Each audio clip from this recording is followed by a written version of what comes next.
Yo, what is going on, guys? Welcome back to the channel. My name is Hart, and today I'll be breaking down the 10-game NBA slate we have on Wednesday night. Here on DraftKings, there's $100,000 up top to first place, so a bunch of coin for us to take down and win. So I'm going to help you guys out. I'm going to be breaking down the slate, the best spin-up plays, mid-range plays, and value plays. So if you're new to the channel, hit that like button, subscribe, turn on that notification bell, follow me on Twitter, HartDFS, and now let's get into the slate breakdown. Before I get into this slate breakdown, I just want to say I'm adding some new videos to the channel.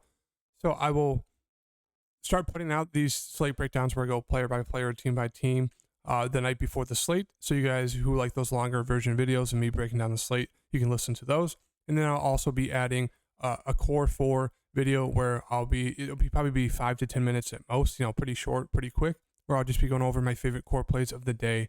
That'll be coming out the day of, earlier in the morning. So it does give you some time to watch that as well. Obviously, with NBA, news changes instantly, so you always have to be updated with the injury news because it can really change the core plays. So obviously, they're not absolute locks. We still have to keep an eye on the injury news, but I think I'm going to start adding, both of those video series to my channel. Obviously, I already have the slate breakdowns, but I'm going to be adding those core 4 video plays to the channel as well. So stay tuned for that. Once again, hit that like button. Do appreciate all the support. It really helps out my channel. Now let's get into the slate breakdown. Starting off with Sacramento, obviously the main news, De'Aaron Fox is out. Sabonis looks great, 8,400. It's just, can he stay out of foul trouble? If you think he does, he makes pretty much for an absolute lock. If he doesn't, or if you don't think he does, I say you can definitely avoid him. Keegan Murray, a little too score independent for me at 6,000. I prefer paying down for Harrison Barnes, who's actually done well, the past 3 games when it comes to scoring the ball. Or actually, fantasy point wise, not scoring the ball. Kevin Huerter, it's one of those things kind of like Sabonis, where if you think Kevin Huerter is going to shoot the ball well, I'd say lock him in 5,500. He should see way more usage when it comes to Monk being off the floor. But it's also one of those things you could definitely avoid him because if he doesn't hit his shots, he's going to absolutely tank your lineup. So he's very, very risky at 5,500. I'd say I prefer playing him, but once again, going to be super popular. Do think you can make that stance of avoiding him. Malik Monk, I do like him a good amount. It's gonna be super hard knowing what these guys off the guards off the bench are going to get minutes wise. Obviously, Davion Mitchell is going to be the lock of the day. 4,200. We'll get to him in a second, but I'd say Monk makes for a very solid pivot play off of Davion Mitchell. 4,500. A little score independent, but he's a guy who can really stuff the stat sheet. So 4,500. Have a good amount of interest in him. Davis, decent amount of interest in him. We'll just have to see how many minutes he gets. Maybe they dust off Dellavedova as well. So we'll have to keep an eye on the news for this game. But Davion Mitchell, absolute lock. Solid game filling in for solid game filling in for De'Aaron Fox. As we saw last year when Davion Mitchell was getting the starts, alongside Fox, even without Fox, he's a very, very productive guy. So 4,200, I don't think that's a price tag you can get away from. Going to be obviously super, super popular, but do think it's worth it. Miami side, not a ton of interest. Jimmy, price a little too high for me. Bam, done well the past 2 games. Good matchup, but just the price is not the best for me. Hero is questionable, maybe looking doubtful. So if he is, I'd say just take a shot on guys like Lowry, Strus, and a guy like Gabe Vincent. You're going to have to look to a guy like Duncan Robinson, just a little too score independent for me, but 3,200 makes for a decent price tag if he's hitting his threes. Gabe Vincent will see about 20 plus minutes. He was already seen about 20 minutes with, Tyler Hero in. With him out, I'd say maybe closer to 25. Makes for a solid play, 3,700. Obviously not a ton of usage, but he can get you there at that price. And then Strus, probably the best shooter on the team. Played 33 minutes. Do expect him to play, 30 plus. Can get you rebounds as well. So a little bit score independent, but 5K for him looks great. Just got to keep an eye on that Tyler Hero news. Boston, Cleveland, looks like a great game, 2-game stack. Tatum and Brown, very solid. Tatum obviously has a better ceiling, but Brown is priced down $1,700 more. So I do think I'd prefer Brown. I don't mind getting too smart as a nice pivot play on the slate. Going to be super low owned. Not a high usage guy, but he did shoot 15 times last game against Cleveland. Not the best shooter, obviously, but if he's hitting shots, he's going to get you some assists, rebounds, some steals as well. So he could easily pay off that price tag, 5,800. Don't mind taking a shot on him there. Horford has just not been the same Horford from the playoffs, so I don't think we have to go to him yet. Brogdon, White, Williams, prefer Brogdon, but they're all playing about 20 to 25 minutes, so don't think you have to force that. I'd say just stick with the main 3 guys. Cleveland side, I'd say Donovan Mitchell looks good. Big news is Darius Garland. If he's back, I'd say he's a lock at 6,600. But if he's still out, Donovan Mitchell looks fantastic, 9,400. Went off for 41 real life points against them. Allen looks okay. LeVert went off for 41 against Boston the other day as well. He just, if he can shoot the ball, he's going to go off. If he's going to go 3 of 12 like he has all season, I'd say he's super risky, especially at that price tag. Mobley, Love look okay. Dean Wade makes for a solid value play if he's going to be starting again, but obviously that comes with the Darius Garland news, so we'd keep an eye out for that.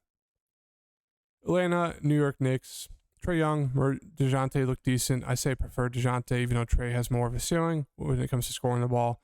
John Collins, price looks good. I just don't really like the matchup against Julius Randle. Capella looks okay. Maybe gets a few more minutes if Okongwu was out. Maybe you would take a dart throw there. Just hasn't looked great this season at all. Hunter hasn't looked good with the addition of DeJounte. That really does it for me. It's pretty much just the two main guys at the top. Maybe if you want to take the dart throw on John Collins. Randall, like him a good amount, 7,700. Great matchup here. Brunson, don't like the matchup against DeJounte. RJ, you could definitely take a dart throw there, 6,300. Hasn't flashed the ceiling with Brunson, but maybe with DeJounte and Brunson, Julius Randle, RJ step up. Mitchell Robinson, minutes around 20. He's very, very foul prone. So if you think he's going to get in foul trouble, load up on Isaiah Hartenstein, 4,200. Solid point per minute guy. Otherwise, not really much interest in these guys besides the two at the top. 48 is going to see about 20, 25 minutes. Very score independent. Quentin Grimes is back. That's going to eat into 48's, minutes because they do like Quentin Grimes a lot. So not a ton of interest there. Charlotte, Chicago going to be a super popular game to stack. Rozier is looking doubtful. So that means they're going to start with, Smith, Hayward, Oubre, Washington, Plumlee. Prefer Smith and Hayward. Just because they're a little bit more ball dominant. Oubre going to chuck the ball. If he's not hitting his shots, really going to tank your lineup. So that's why I prefer Hayward and Smith, just because they have the balls in their hands a little bit more. Pause. Plumlee, very solid past 4 games. I just don't trust it, going against Vooch. The price tag is not the best for me. McDaniels makes for a solid value play, 4,600. Just hope he hits his shots. That's about it. Chicago, going to be decently popular, playing them. I'd say Vooch is going to be super popular at 8K because it looks like a fantastic matchup. DeRozan's absolutely screwed me over the past 3 games, but I'm stubborn. I'm going to play him every game until he goes off. So 8,500, price tag's not the best, but in this matchup looks fantastic. The big news is obviously if Drummond and White are out, you can definitely take a shot on guys like Ayo, Caruso, Pat Williams, Dragic, and maybe even Green. I'd say I prefer Williams and then Ayo if if Drummond and White are going to be out. Detroit, Milwaukee, just really hope this game stays close. It did last the other night when they played. Cade Cunningham's been on a great streak here past 4 games. So 8,100 is a very, very good price tag for him. It's just I don't know if I can trust this game staying close in the second game, versus them. Ivy looks decent, 6,000. Bogdan, a little too score independent for me, but he's been doing well this year. Stewart, don't like the matchup against Giannis. Sadiq Bey, going to go for 40, or he's going to go for 4. If you want to take that dart throw, you can. The price looks decent. These guys on the bench, Joseph saw about 5 minutes last game. Maybe I'll see about 10. Hamidou seen about 15 to 20. Same with Killian, same with Isaiah. They're all just, bad plays. Nerlens Noel, 3,000. I'd say he's my favorite play on the side. Should see about 20 minutes, maybe a little bit more if there's foul trouble for the bigs. So, yeah, I'd say that's about it. Milwaukee side, just really hope this game stays close, because if it does, you can definitely load up on Giannis. There is enough value on the slate to get to him, but super, super pricey. Drew Holiday, as I mentioned, has an absolute very, very high ceiling if he hits his shots, double upside. And that's what he got the past 2 games. But 8,200, decent price tag, always going to be super low owned. So don't mind going to him. Portis looks decent, 6K, double machine. Brook Lopez been playing out of his mind, averaging 35 fantasy points a game. I just don't think this continues. If you want to take a shot on it, it continuing, you can definitely go there. I just don't trust it. Grayson Allen, 4,200. He sucks. Hate that dude. That really does it for that game. Just hope it stays close. Paul George, 95% of people faded Paul George in that last game versus Houston, and they got absolutely burned. It was fantastic. 75 fantasy points. Obviously, you can't expect 6 steals, but With Kawhi Leonard still out, Paul George makes for a very, very good spin-up play. People are just afraid to play him, not really sure why. Obviously, he does have a little bit of a floor if he's not hitting his shots, but he looks fantastic, running it back against Houston, a team he absolutely destroyed, and won them the game against, the other day. So, like Paul George, good amount. Is it, as far as the rest of the team, I mean, Zubac, if you think he's going to get multiple blocks in the game, he looks solid at 6,500. The guards, I prefer John Wall, not going to play a ton of minutes, maybe hope for 25. He's kind of like a Brogdon play. So I don't mind him. It's just, who's going to be that secondary scorer? Who really knows? Jackson's been terrible, but definitely could take a throw there. Morris is not the best. Powell, 2 good games, and then, coming back down to earth. So it just, who do you want to take that dart throw on? I'd say John Wall, maybe Luke Kennard. Otherwise, I just stick with Paul George. Houston side, I do have a good amount of interest in these Houston guards. Obviously, Kevin Porter Jr. is my favorite. Just has more of an upside. Obviously, priced up, so looks like an okay play. Jalen Green, past 2 games, has not shot the ball well. Very score independent, but if he's hitting his shots, 6,500 looks a great price tag for him. Jabari Smith, just the third fiddle, not for me. Sengun looks great, 5,900. Love the price tag. The minutes have just been limited, which is pretty annoying, but he can easily go off in those low amount of minutes. So 59 for him looks great. A little bit of interest in Eric Gordon. He's playing a good amount of minutes, just a little bit score independent, but if he's hitting the shots, he can get you there. They do like his defense, especially against Paul George, so maybe that, solidifies his minutes. Martin had a good game last game. Don't know if he trusts that. Maybe he'll see about 15 to 25 minutes off the bench, depending on if he's doing good or not. And that really does it. Last 4 games. Toronto, Spurs, all the value is going to be coming from the Spurs, so we'll get to them in a second. But Toronto side, Siakam has commanded such a high usage this season. As I said, should be about 9,500 and went off for 61.5 that last game. Fred VanVleet was ruled out, so obviously that helped a little bit. So Fred VanVleet's out once again. Siakam makes for a pretty solid play. Scotty Barnes would be almost a lock. He played point guard last game and almost had a triple-double in 33 minutes. So, yeah, he looks great. It just depends on that Fred VanVleet news. Let's just say he's out. OG makes for a decent play. I mean, he had 8 steals and blocks combined, so that really helped out. He's a little score independent, but makes for a solid defensive player. Gary Trent Jr., super score independent, but can definitely go off and get you there. I'd say I just prefer getting to Scotty and Siakam. And then, taking that dart throw on Boucher, especially if this game gets out of hand, which it might. I'd say I prefer getting to Boucher because he can see extended run. Spurs side, Keldon Johnson's out, or questionable. If he's out, pretty much means the Spurs are going to tank and play a bunch of bots. So it'd make it hard to get to those, Toronto guys because they could probably play 2, maybe 3 quarters at most, and you'd want, obviously all 4. If he's out, let's just say he's out. Trey Jones looks decent. Same with Josh Richardson. I prefer getting into the cheaper guys like Sochan, Collins, Bates Diop, who started. He looks like a great play.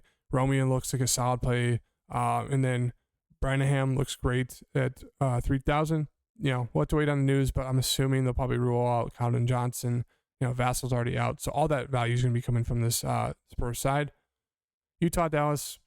Laurie looks great, 7,600. Price tag is finally coming up a little bit, but obviously been fantastic this year. Don't mind running it back there. Maybe a little bit too pricey for me. The other guys I prefer on this team are Olynyk, Vanderbilt, 2 guys who are not playing a ton of minutes, 25 to 30. Just depends if they can stay out of foul trouble. If they can, they're going to, really easily pay off their prices. If not, they're going to do just okay. So don't mind getting to them. Really does it for me on the Utah side. Dallas side, Luka, just a little too pricey for me, like Giannis, but obviously very, very good play. Christian Wood, big news, because if he's out, more usage to go around to this team. So Dinwiddie and Hardaway Jr. get a high usage bump. Would have interest in them. If he's back in, it'd be one of those DeRozan plays where I played him where he got 20.25. I almost played him where he got 16.5, but he's super foul prone. Past 3 games has been terrible. Before that, 41.5, 47.5, 32.5. But, of course I play him. Goes for 20 and 20. So 7,200, good price here. Great matchup. Just hope he stays out of foul trouble, because if he does, he's an absolute smash play. Memphis, Portland. Great game to stack. Obviously, more news we have to keep an eye on. Going to be super hard because a lot of these games are getting super, super late. So, going to be hard to construct your lineup around, these injury news, because if some guy gets ruled out, it could really screw up your lineup because you could get stuck playing, other guys you didn't want to, all that stuff. So, it's a little bit of, gameplay when it comes to this slate today. But John Morant, 10-3, looks like one of the best spin-up plays. Good amount of interest in him, even if Bane is out or Bane is in. Still like Ja a good amount. Bane's out, obviously that changes kind of the whole side of the Memphis. Morant would get obviously even more usage. Brooks and Tyus Jones would get more usage. I'd say Tyus Jones probably starts alongside Ja, or at least plays 25 minutes off the bench. Would have interest there. If Steven Adams is out, good amount of interest in Brandon Clark, and that really does it for me on that side. Portland side, love Simon 7,600. Ton of usage to him. A little score independent, but with Dame out, going to handle the ball more opportunities to get assists. Nurkic, love him a good amount, 7,500. Foul prone, but usage goes up with Dame out. Josh Hart looks like an okay play. Priced up, so I don't think I'd get there if he's in. If he's out, definitely could look to a guy like Jeremy Grant if you want a piece from this game. Not a high usage guy, but should see a little bit more usage go his way. I like Shaden Sharp a good amount here. Should see about 25 to 30 minutes, if not more. A little score independent, but do really expect him to start doing peripheral stats wise, getting better there. So, and then Pelicans, Lakers. Once again, bunch of news that could really change this whole slate. And of course, it's one of the last games, but Zion looks fantastic. CJ a little too pricey for me. J-Val looks good. Really don't have any interest in any of these other guys. It's pretty much just main three for me on the Pelicans side. Lakers side, LeBron, I don't know why he's priced up to 10-9, but he's questionable, most likely going to play. Davis is questionable with that back. If he's out, I'd say load up on Russell. Davis is in. I'd say take a shot on Davis. He's obviously super risky because that back's been flaring up pretty much every game, but that'd be a great matchup for him. But if he's out, obviously I'd say load up on Russell. You can take a shot on those, cheaper guys like a Wynn Gabriel, 4,200. But I'd say I don't really trust anyone besides Russell if Anthony Davis is out. I'd rather get to the Spurs value. So yeah, that does it for the slate breakdown. If you guys liked the video, hit that like button, subscribe, turn on the notification bell, and I'll be coming out with the core 4 plays in a little bit today. So stay tuned for that. I'll see you guys in the next video. Peace.